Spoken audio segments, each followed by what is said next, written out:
আমার প্রচন্ড ক্ষুধা, এখানে যারা আছে সবারই ক্ষুধা, সবার উপরে বক্তব্যটা এটা হচ্ছে এখন বিরক্ত লাগতেছে না, আমিও বুঝতেছি। আমরা রাত লাস্ট 2 দিন আগে ঘুমাইছি এক রকমের, আর খাবার খাইছি তো আজকে মনে হয় সকালের পর আজকে কোনো খাবারই খাওয়া হয়নি। তো সবারই বাসায় যাবে, খাওয়া দাওয়া করবে, রাত অনেক হয়েছে। আমরা এমন একটা জায়গায় দাঁড়ায় কথা বলছি, সরাসরি ভূমিকা ছাড়া বক্তব্য শুরু করছি। আমরা এমন একটা জায়গায় দাঁড়ায় কথা বলতেছি, যেই জায়গায় একটা ইট, নতুন একটা জায়গায় যদি একটা ইট লাগাইতে হয় তখন চাঁদা দিতে হয়। আমি এই যে এই বিল্ডিংটা, আগে একটা বিল্ডিং ছিল না, আগে একটা টিনের ঘর ছিল, সামনে একটা জায়গা ছিল, পাশে একটা বেকারি ছিল। আমি এই বাসাটা প্রাইভেট পড়তে আসতাম, এই বাসাটা তো মতিউর স্যার ছিল। এখানে একটা কিচ্ছু ছিল না, এগুলা এই যে মসজিদ বা এটা এই বিল্ডিং এগুলো কিচ্ছু ছিল না। ব্যাক দিন ইন 2009, 9, 10, 11, 12 এগুলো পরবর্তীতে হয়েছে। মানে এই জায়গায় আমরা আসি একদম সেই 2007-8 সাল থেকে। এই জায়গাটা একদম ফাঁকা ছিল, খালি ছিল, মাদ্রাসা ছিল মনে হয়, কিন্তু এগুলো কিচ্ছু ছিল না। এই এলাকাটাতে এতগুলো শিক্ষা প্রতিষ্ঠান, অন্তত 40টা শিক্ষা প্রতিষ্ঠান আছে নাকি, আরো বেশি শিক্ষা প্রতিষ্ঠান, কিন্তু অত্যন্ত পরিতাপের বিষয়। এবং ছোট আলমপুরের অনেক মানুষ বিদেশে আছে, ঢাকার ভালো ভালো জায়গায় আছে, শিক্ষিত, মার্জিত, ভদ্র, কি এক কারণে, কি এক দৈব কারণে এটা চাঁদাবাজের এলাকা হিসেবে এখন পরিচিত। এটা আমাদের জন্য দুঃখজনক না বলেন? আগে বিভিন্ন জায়গা থেকে, শহর থেকে, মুরাদনগর থেকে, বুড়িচং থেকে, এদিক থেকে নবীনগর থেকে, কসবা থেকে সন্তানদেরকে পড়াশোনা করানোর জন্য এইসব এলাকায় চলে আসতো কিনা? জুলাইয়ের পরে আমি কোনো এলাকা নিয়ে যদি সবচেয়ে বেশি অভিযোগ পাওয়া থাকি, এটা হচ্ছে এই এলাকা নিয়ে অভিযোগ পাইছে। একদিন নাকি কোনো একটা বিল্ডিং এ ছাদ ঝাড়াই করবে, কিছু পোলাপাইন নাকি গেছে যে তাদেরকে টাকা দিতে হবে। কেন টাকা দিতে হবে? তারা নাকি নিরাপত্তা দিবে। আরে ভাই, জায়গা আমার, আমি বিল্ডিং করতেছি, কর্মচারী দিয়ে আমি খাটাতেছি, তোমার নিরাপত্তার কি দরকার? টাকা দিতে হবে ওদেরকে, কাজ বন্ধ করে দিচ্ছে। একটা এলাকার জন্য এটা কি অমর্যাদাকর একটা বিষয় না? এটা অমর্যাদাকর বিষয় কিনা? একটু আগে আমার আমির সাহেব বলছে, আমি আপনাদের কথা দিতেছি, চাঁদাবাজ, মামলাবাজ এবং হাসনাত আব্দুল্লাহ দুইটা একসাথে থাকতে পারে না। যারা এই সভ্য ভদ্র একটা সমাজকে এইভাবে কুলুষিত করেছে, তাদেরকে তাদের প্রাপ্যটা ইনশাল্লাহ বুঝাইয়া দেওয়া হবে, এবং অলরেডি তারা তাদের প্রাপ্যটা বুঝে পাইতেছে। প্রিয় ছোট আলমপুরবাসী, ছোট আলমপুরের সাথে আমাদের আন্তরিকতার সম্পর্ক অনেক বছর ধরে। আমি বললাম না, আমি ক্লাস 5-এ যখন পড়ি, আমার বাসা ছিল অক্সফোর্ড স্কুলের পিছনে, আমি এখানে প্রাইভেট পড়তে আসতাম। এখানে তখন জাস্ট একটা বেকারি ছিল আর কয়েকটা দোকান ছিল, মোড়ে একটা দোকান ছিল। ওখানে হচ্ছে আমাদের স্কুলে একটা ম্যানেজিং কমিটির একজন খুরশেদ আঙ্কেল, মনে হয় না, মুর্শেদ আঙ্কেল, ওনার একটা দোকান ছিল। আর ওই অর্থে কয়েকটা ফার্ম, আর ওই অর্থে তেমন কিছু ছিল না। তো আপনাদের এলাকায় এই যে আপনাদের যে একটা অপপ্রচার আছে, আমি ইনশাল্লাহ এইটা যেন আগামী 3 মাসের মধ্যেই এই অপপ্রচারটা নিরসন হয়ে এই ছোট আলমপুর যেন একটা শিক্ষার নগরী হিসেবে দেবের পরিচিত পায়, আমি সেই ব্যবস্থা করবো ইনশাল্লাহ। কোনো মায়েরা ভয়ে থাকবে না যে তাদের সন্তানরা নষ্ট হয়ে যাবে, কোনো বাবারা ভয়ে থাকবে না যে তাদের সন্তানরা মাদকাসক্ত হয়ে যাবে। মাদক, ইফটিজিং এবং চাঁদাবাজ, এই ছোট আলমপুরের যে বেসিক যে সমস্যাগুলা, এই সমস্যাগুলোর চিরস্থায়ী সমাধান হয়ে যাবে ইনশাআল্লাহ। দ্বিতীয়ত, আমরা একটা রাজনীতিবিদের কাজ কি, এটা রাজনীতিবিদের 2 ধরনের কাজ। এখন যে আমরা এটা করতেছি, এটা হচ্ছে নির্বাচন কেন্দ্রিক কাজ। আরেক ধরনের কাজ হচ্ছে সংগঠন কেন্দ্রিক কাজ। আমার কাছে আমার নেতাকর্মী যারা আছে, তারা হয় আমার ভাই, কেউ আমার হচ্ছে বন্ধু, তারা থাকতে হচ্ছে আমি থাকি। তাদেরকে যোগ করলে যোগফলটা যেটা দাঁড়ায় সেটার নাম হচ্ছে হাসনাত আব্দুল্লাহ। আমার নেতাকর্মী, আমার সমর্থক, আমাকে যারা পছন্দ করেন, আপনাদেরকে যোগ করলে যে যোগফলটা দাঁড়ায় সেটা হচ্ছে কি হাসনাত আব্দুল্লাহ, ঠিক কিনা?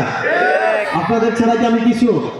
আমি কি এনসিপির নেতা কর্মী এবং জামাতে ইসলামের নেতা কর্মীদের ছাড়া আমি কিছু?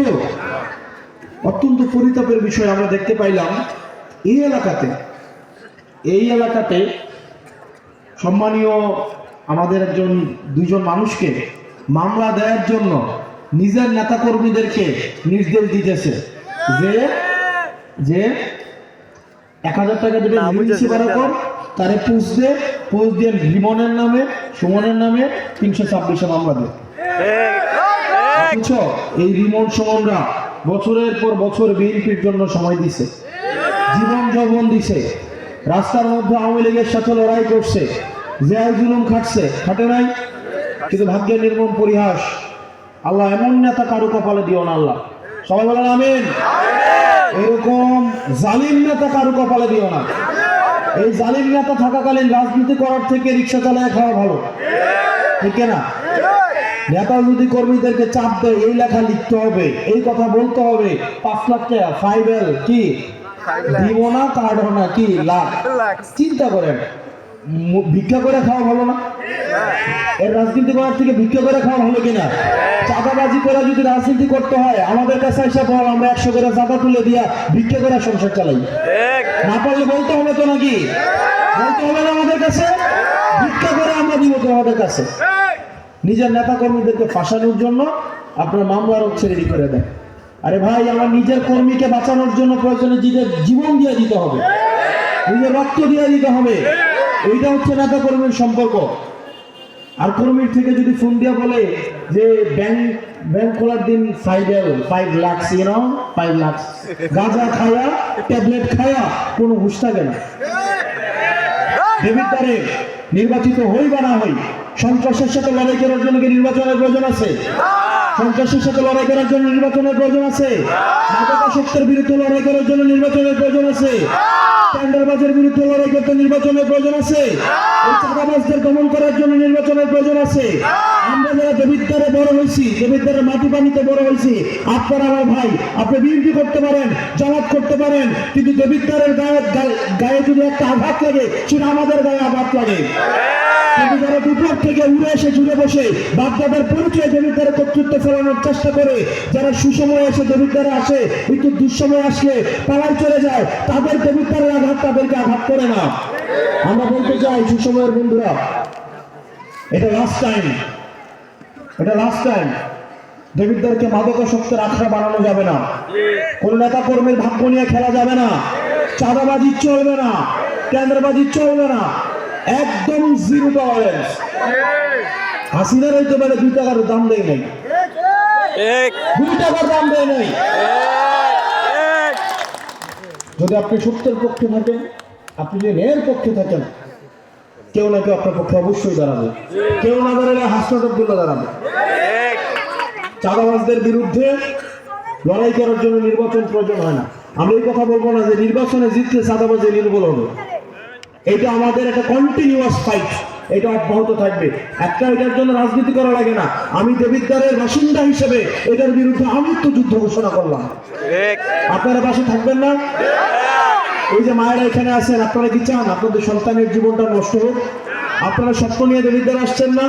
আপনাদের সন্তানরা পড়াশোনা করে জীবনে বড় হবে, চাকরি বাকরি করবে, সমাজে গ্রহণযোগ্য এবং সম্মানিত মানুষ হিসেবে থাকবে, এই স্বপ্ন নিয়ে আপনারা দেবিদ্বারে আসছেন না? আপনারা এখানে বাসা ভাড়া দিয়ে থাকেন না? এখানে অধিকাংশ তো বাসা ভাড়া দিয়ে থাকেন। কি স্বপ্ন নিয়ে আসছেন? যে আপনার সন্তানটা একটা ভালো মানুষ হবে, আপনাকে শ্রদ্ধা করবে, সম্মান করবে।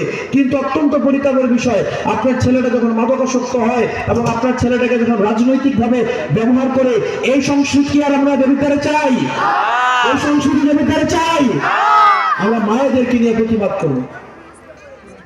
কোন টেন্ডারবাজ আসবে, চাঁদাবাজ আসবে, ভিটামিন A ট্যাবলেট খাওয়া কোন নেতা আসবে, আমাদের মায়েরা আঁচল দিয়ে ধরে তাদেরকে বাইন্দা দাউদকান্দির উপরে পাঠাতে হবে। প্রিয় ছোট নম্বরবাসী, এই এলাকাতে আমার অনেকের সাথে খুবই ভালো সম্পর্ক। আপনাদের এই এলাকায় অনেকগুলো বেসিক সমস্যা আছে। আমরা যেহেতু হাঁটতে বেরোতাম, করতাম, কিছু কিছু রাস্তা হয়েছে, এটা অ্যাম্বুলেন্স ঢোকার কোনো ব্যবস্থা নেই, বিল্ডিং করে রাখছে 5 তলা, আছে না?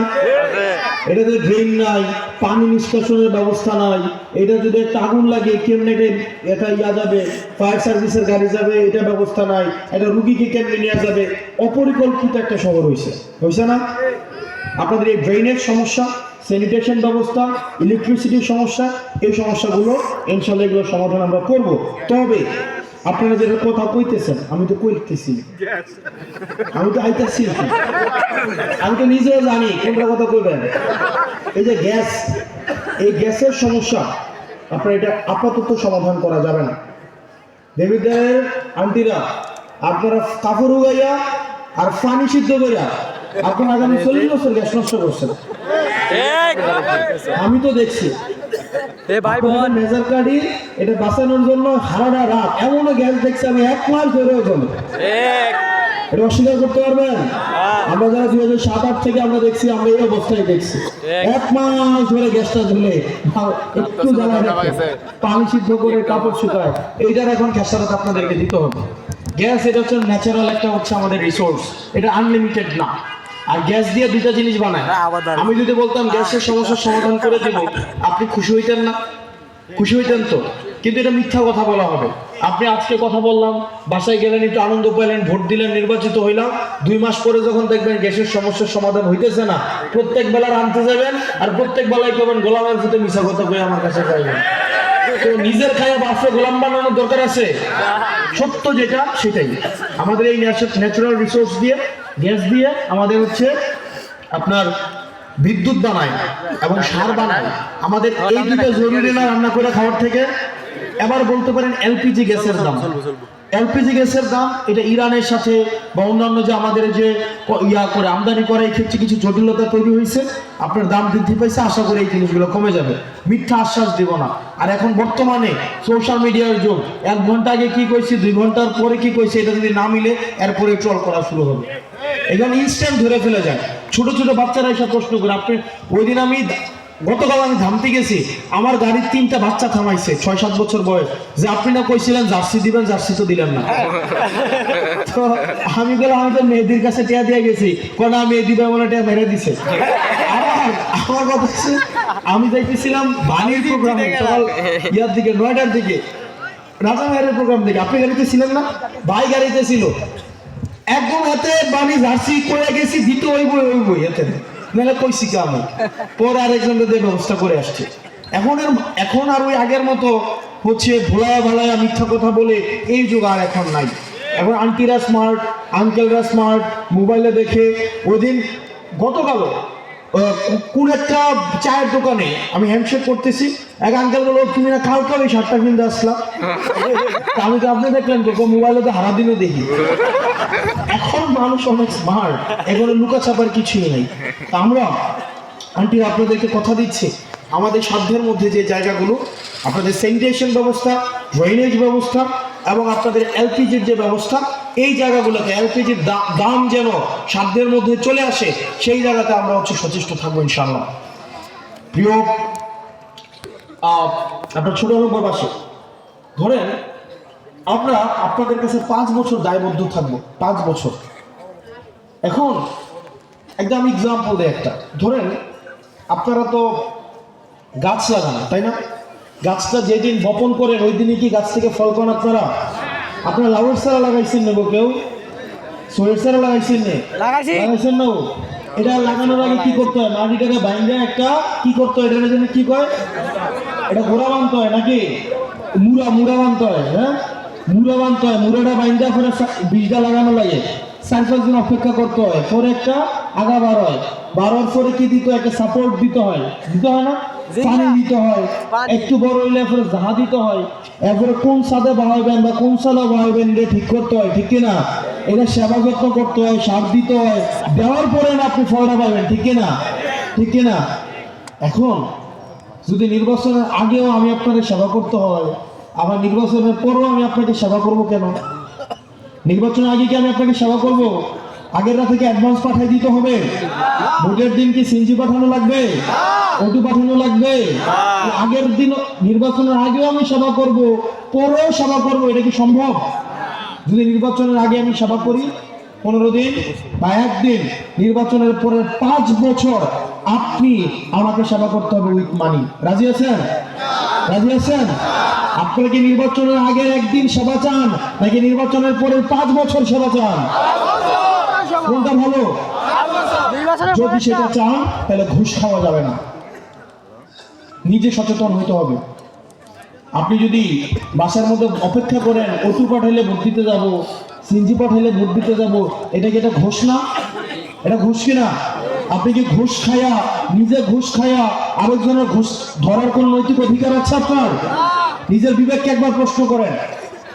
আপনি যদি প্রার্থীদের উপরে চাপাই দেন, নির্বাচনের জন্য যদি টাকার জন্য অপেক্ষা করেন, এটা কি হচ্ছে প্রার্থীর উপরে একটা জুলুম না? আপনার জুলুম কিনা? আপনারা কি চান নির্বাচনের আগে টাকার জন্য আমরা চাঁদাবাজদের কাছে যাই, ধান্দাবাজদের কাছে যাই, টেন্ডারবাজদের কাছে যাই, যারা মাটি কাটে তাদের কাছে যাই, যারা মাদক ব্যবসা করে তাদের কাছে যাই, নাকি আমরা আপনাদের কাছে আসি সেটা চান?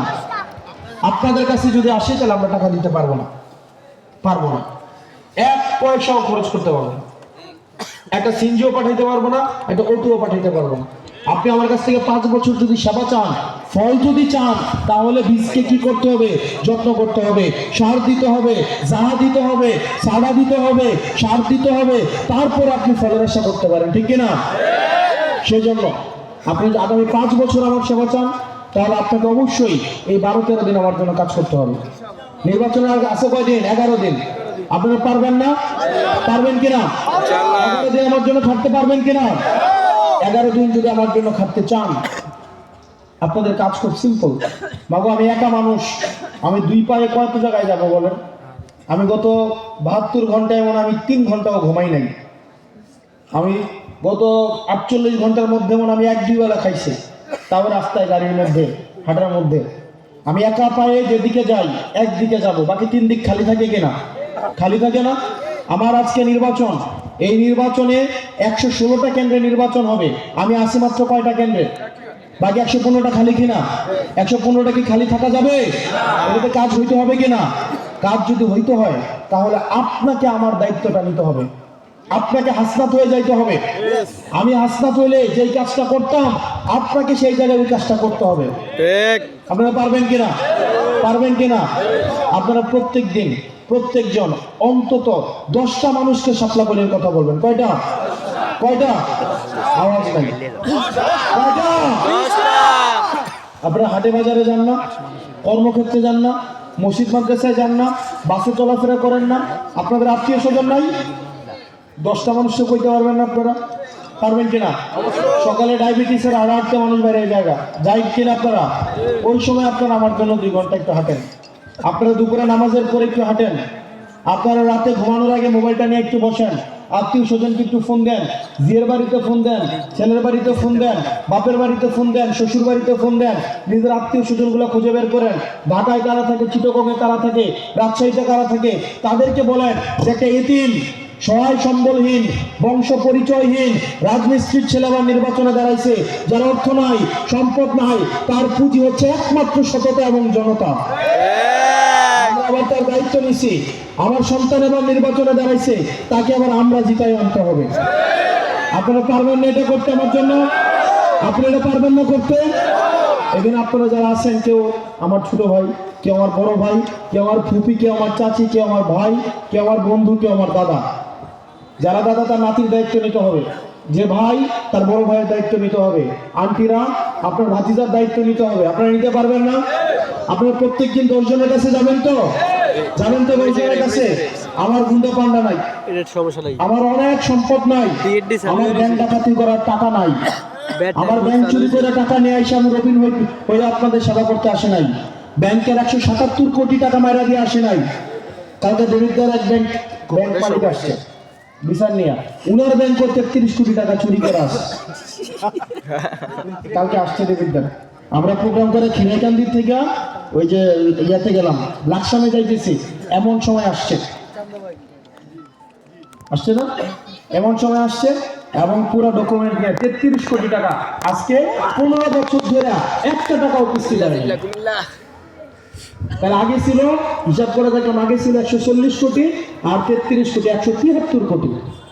আর আরেকটা ব্যাংক আছে 5 লাখ টাকা মাত্র, এটাও দেয় নাই। 5 লাখ এটাও দেয় নাই।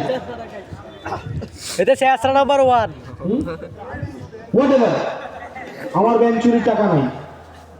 আমি আপনাদেরকে 100 টাকা, একটা টাকাও দিতে পারবো না, একটা পয়সাও খরচ করতে পারবো না। এই প্রোগ্রাম কিভাবে হয়েছে আমি জানিও না, এই প্রোগ্রাম, মাইকের খরচ, এই সাউন্ডের খরচ, এই ব্যানারের খরচ আমি জানিও না, আল্লাহ চালাইতেছে আমারে। আজকে আমার বন্ধুরা দেখলাম আমাকে 14 লাখ টাকা দিছে। আজকে আমার বন্ধুরা 14 লাখ টাকা দিছে। এই যে একটা খাম আছে না, ওই এটা একজন দিয়ে গেল, যে একজন, এই যে মাত্র এখানে একজন, একটা আমি আসার পরে একজন খাম দিছে, মুবাশশিরের আম্মা। এই খামটা আমি খুলি আপনাদের সামনে। আমি এটার মধ্যে মনে হয় পয়সাপাতি আছে, আমি যদি ভুল না করে থাকি। হ্যাঁ, এটার মধ্যে দেখেন টাকা দিয়ে গেছে। তো যাহার এই চান্দাবাজের টাকা নাই, মামলাবাজের টাকা নাই, তার আছে কি আল্লাহ, আর আছে কি আপনারা। আল্লাহকে ঠেকায় রাখছে, আল্লাহকে ঠেকায় রাখছে। এই পুরো নির্বাচনে এটাও টাকা দিছে না, তিতাস শেষে।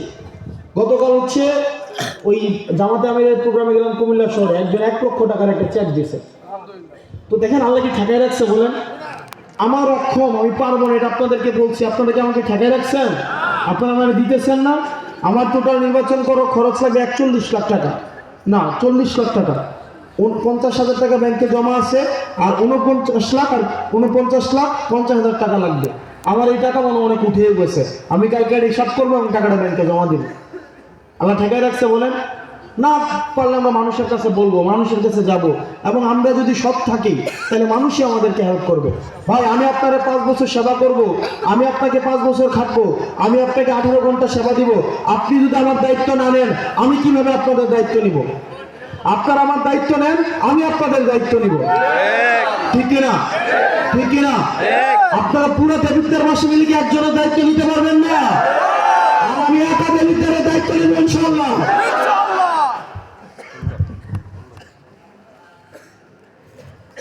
অনেক রাত হয়েছে, আমরা কৃতজ্ঞ। এই রাজনৈতিক ফেসিবাদ আমলে এই ছোট আলমপুর সবসময় একটা দুর্গ ছিল। সবসময় এই ছোট আলমপুরের মানুষ ফেসিবাদের বিরুদ্ধে লড়াই সংগ্রাম করেছে। এবং জুলাইও আমরা দেখেছি ছোট আলমপুর থেকে মিরাজকে এবং আমিনুল ইসলাম হৃদয়কে ধরে নিয়ে গেছিল না পুলিশ? ওনাকে মাথা মতো করছে, মাথা মতো করছে, করে নাই। আমাদের অনেক ছাত্র দলের অনেক বন্ধুরা আছে, অনেক বন্ধুরা আছে ছাত্রদের, হয়তো আমাদের সাথে এখন রাজনীতি করে না, আমরা তাদের অবদানকে আমরা স্বীকার করি। তারাও হচ্ছে ফেসিবাদের সময় ফেসিবাদের বিরুদ্ধে লড়াই করেছে। আমাদের বিএনপির অনেক ত্যাগী নেতা কর্মী আছে, তারা লড়াই করেছে, কিন্তু আজকে তাদেরকে হাইব্রিড নামে ডাকা হয়। আজকে তারা দলের মধ্যে কোণঠাসা, গভীর রাতে আমাদের কাছে আসে তারা দুঃখ প্রকাশ করে কান্দে যে 17 বছর কার জন্য দল করলাম, আজকে এই দলটা একটা চাঁদাবাজের কাছে চলে গেল, এটা একটা ইউনিসির কাছে এটা চলে গেল। তার রাতের বেলা এসে দুঃখ প্রকাশ করে। আমরা বিএনপির ভাইদেরকে আমরা আশ্বস্ত করতে চাই, আমরা আমাদের যে লড়াইটা, এটা হচ্ছে ইনসাফের লড়াই। এই ইনসাফের লড়াইয়ের জন্য বিএনপি হওয়ার দরকার নাই, জামাত হওয়ার দরকার নাই, এনসিপি হওয়ার দরকার নাই। এই ইনসাফের লড়াইয়ের জন্য আপনাকে একটা মানুষ হওয়া দরকার। সুতরাং বিএনপির ভাইদেরকে আমরা স্বাগত জানাই। আমাদের এই ইনসাফের লড়াইয়ে আপনারা অংশগ্রহণ করুন। আপনারা যারা মধ্যরাতে আমাদের সাথে এসে হচ্ছে মন খারাপ করেন, আপনারা যারা চোখের পানি ছেড়ে দিয়ে আমাদের সাথে কান্না করেন যে গত 17 বছর আপনারা কিসের জন্য আপনারা জীবন দিয়েছেন, কিসের জন্য আপনাদের ক্যারিয়ার নষ্ট করেছেন, আমাদের জন্য আমার দরজা আপনাদের জন্য খোলা রয়েছে। আমরা একসাথে লড়াই করবো ইনশাআল্লাহ। আপনাদের কোনো কষ্ট নাই, আপনাদের কোনো শঙ্কা নাই, আমরা একসাথে এই লড়াইটা চালাই যাব।